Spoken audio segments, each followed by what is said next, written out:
sur un rythme un petit peu particulier. Donc alors il y a ce qu'on appelle le refrain ou l'échauffement. Donc on inspire par trois inspirations, on fait un temps de pause, on marque un temps de pause. Alors ça peut aussi rejoindre les pas, hein, donc 3 pas, un pas et 3 autres pas. Donc inspire, une pause et l'expiration. Sur le rythme de 3, 1, 3.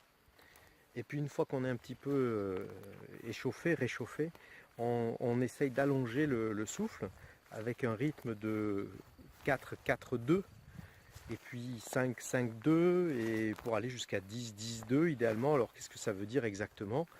Ça veut dire 4 pas ou 4 inspirations, 4 temps d'inspiration et dans la foulée 4 temps d'expiration pour la première mesure et puis 2 temps de pause. Alors ça peut être Om Om si on veut rester dans l'esprit du yoga.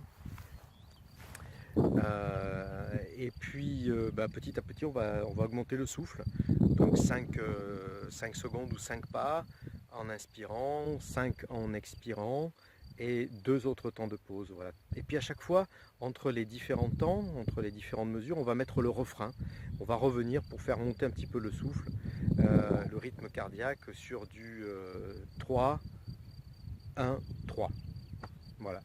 Bon, alors j'expérimente, je ne peux pas vous en dire plus, simplement que j'ai observé que quand je l'ai fait un peu plus spécifiquement sur le retour, donc on a fait une balade d'1 heure, donc une demi-heure pour l'aller, puis une demi-heure sur le retour. On a fait un périple aller-retour. Je me suis aperçu que sur le retour, bon, un peu la concentration sur le souffle, et puis la mise en place de ce souffle, de cette marche afghane, je dois dire que j'ai trouvé que mon souffle était beaucoup plus énergique et énergétique et du coup le trajet m'a paru nettement moins long. Voilà. Donc c'est intéressant à expérimenter, on va l'expérimenter je pense toute la semaine là, pour voir un petit peu comment ça va se rythmer.